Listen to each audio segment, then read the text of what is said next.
Menjelang pertandingan babak ketiga kualifikasi Piala Dunia 2026 zona Asia, timnas Cina mulai khawatir dan merasa tertipu oleh timnas Indonesia. Hal ini disebabkan oleh langkah PSSI yang terus menambah pemain naturalisasi baru. Setelah debut Max Hilgers dan Eliano Reijnders, Ketua Umum PSSI, Erick Thohir tampaknya masih mencari pemain keturunan lainnya untuk memperkuat tim menghadapi Bahrain dan Cina dalam waktu dekat.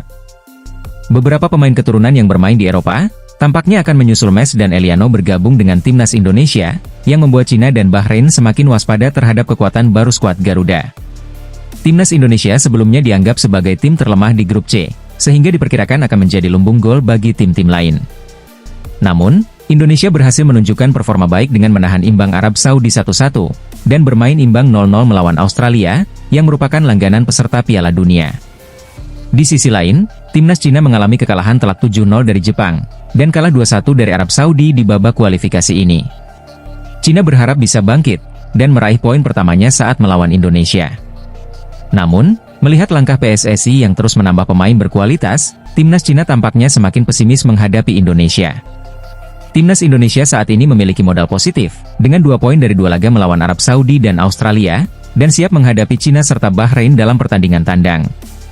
Ditambah lagi, kabar terbaru menyebutkan, Max dan Eliano sudah siap bermain pada laga di bulan Oktober. Cina yang awalnya sudah mempelajari gaya bermain Indonesia, kini kebingungan dengan kekuatan baru tim ini. Jika Cina gagal meraih poin, para pendukung mereka diprediksi akan marah, dan menuntut pelatih Branko Ivankovic mundur.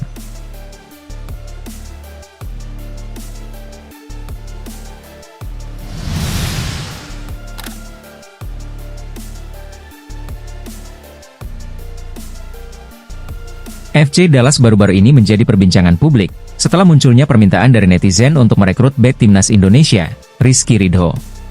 Seruan ini ramai diperbincangkan di media sosial, dengan banyak pendukung berharap kehadiran Ridho bisa memperkuat lini pertahanan tim yang saat ini dinilai belum maksimal. Harapan agar pemain Indonesia bermain di MLS menjadi perhatian, terutama karena prestasi Ridho bersama tim nasional. Rizky Ridho dikenal sebagai bek muda berbakat yang mampu tampil konsisten. Pemain asal Surabaya ini memulai karir profesionalnya bersama Persebaya Surabaya, dan namanya terus mencuat di sepak bola Indonesia. Di usia muda, ia sudah mengamankan posisi di timnas Indonesia, dan dipercaya sebagai bagian dari skuad inti. Penampilannya yang solid di laga-laga internasional, membuat banyak pihak melihatnya sebagai bek potensial yang bisa bersaing di tingkat internasional, termasuk di MLS. Keinginan penggemar FC Dallas untuk merekrut Ridho, didasari oleh kebutuhan tim memperbaiki lini belakang yang dianggap kurang konsisten sepanjang musim ini. Beberapa kekalahan FC Dallas, disebabkan oleh masalah di sektor pertahanan, yang mendorong netizen, baik dari pendukung klub maupun penggemar sepak bola Indonesia, untuk menyarankan agar Ridho dipertimbangkan sebagai solusi. Ridho memiliki sejumlah keunggulan yang membuatnya layak dipertimbangkan. Ia dikenal pandai membaca permainan, tangguh dalam duel udara, dan memiliki mentalitas bertahan yang kuat. Selain kemampuan bertahan, Ridho juga dapat membantu serangan dengan umpan-umpan panjang yang akurat, menjadikannya bek serba bisa yang dapat diandalkan dalam berbagai situasi. Namun, tantangan bagi FC Dallas dalam mendatangkan Rizky Ridho tak sedikit. Salah satu kendalanya adalah perbedaan budaya sepak bola antara Indonesia dan Amerika Serikat. MLS memiliki gaya permainan yang berbeda, terutama dalam hal kecepatan dan intensitas. Meski begitu, ini bisa menjadi peluang bagi Ridho untuk berkembang dan mengasah kemampuannya di liga yang lebih kompetitif. Jika FC Dallas berhasil merekrutnya, Ridho akan menghadapi tantangan baru yang bisa meningkatkan level permainannya.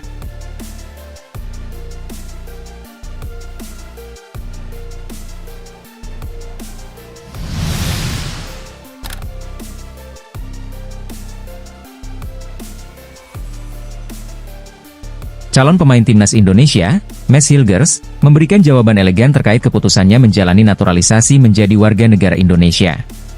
Hilgers memilih untuk bergabung dengan timnas Indonesia, daripada menunggu panggilan dari Belanda. Di usianya yang masih 23 tahun, Hilgers diprediksi akan menjadi ancaman serius bagi lawan timnas Indonesia. Ketika ditanya tentang alasan memilih naturalisasi, dan tidak menunggu panggilan dari pelatih timnas Belanda, Ronald Koeman, Hilgers menjawab, "Saya sudah memikirkan hal ini, dan orang-orang di sekitar saya juga begitu. Saya merasa Indonesia adalah negara besar, di mana darah saya dan keluarga saya mengalir deras," ucapnya. Hilgers mengakui bahwa panggilan dari timnas Belanda tentu akan menjadi sebuah kebanggaan. Sebelumnya, Hilger sempat dipanggil untuk memperkuat timnas Indonesia U20 dalam Piala Dunia U20. Namun rencana tersebut batal karena pandemi, yang membuatnya menunda proses naturalisasi. Saat itu, KNVB sempat memanggil Hilgers, tetapi ia hanya tampil sekali untuk tim junior Belanda. Akhirnya, Hilgers menyatakan kembali keinginannya untuk bermain bagi timnas Indonesia, dan kini ia hampir mendapatkan paspor Indonesia. Meskipun timnas Belanda merupakan salah satu tim sepak bola terbaik di dunia, Hilgers merasa Indonesia adalah negara besar, dan bangga jika ada WNI yang bermain untuk timnas Belanda. Sebagai bek, ia juga merasa bangga dapat debut bersama timnas Indonesia, dan bertekad menunjukkan bahwa pemain keturunan luar negeri bisa membantu memajukan sepak bola Indonesia.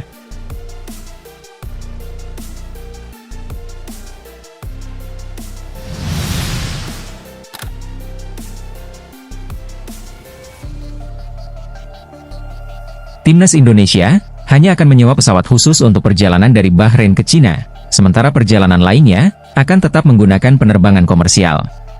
Skuad Garuda akan bertanding melawan Bahrain pada 10 Oktober, dan Cina pada 15 Oktober dalam lanjutan round 3 kualifikasi Piala Dunia 2026.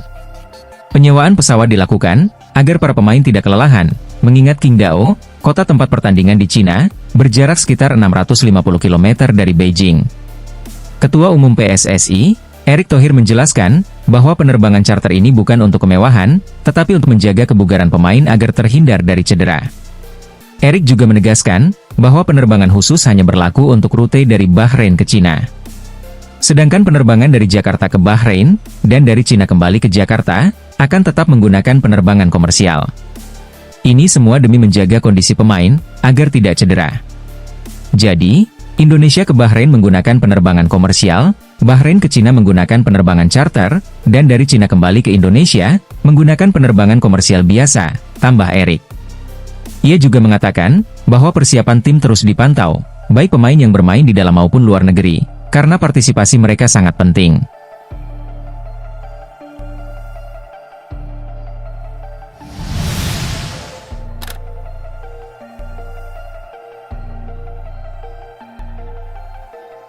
Pengamat sepak bola asal Malaysia, mengapresiasi performa gemilang timnas Indonesia saat melawan Australia. Kees Matstad, salah satu pengamat, terkesan dengan kemampuan para pemain Indonesia yang tampil percaya diri meski menghadapi Australia, tim kuat yang sering tampil di Piala Dunia. Timnas Indonesia, di bawah asuhan Shin Tae-yong, berhasil menahan imbang Australia 0-0, dan sebelumnya juga bermain imbang 1-1 melawan Arab Saudi. Hasil tersebut membuat tim Garuda mengamankan poin 15,44, dan naik ke peringkat 129 dalam ranking FIFA, dari sebelumnya peringkat 132. Dua pengamat Malaysia, Faiz Gurun dan Kees Matstad, memberikan pujian atas performa solid timnas Indonesia, terutama di lini pertahanan. Kees Matstad memuji penampilan kiper Marten Paes yang melakukan 3 penyelamatan kelas dunia, serta bek tengah Justin Hubner yang tampil dominan, dengan melakukan berbagai clearance dan blok. Selain itu, Kees juga menyoroti peran penting kapten tim, Jai Idzes, yang membuat lini pertahanan Indonesia tampil kokoh.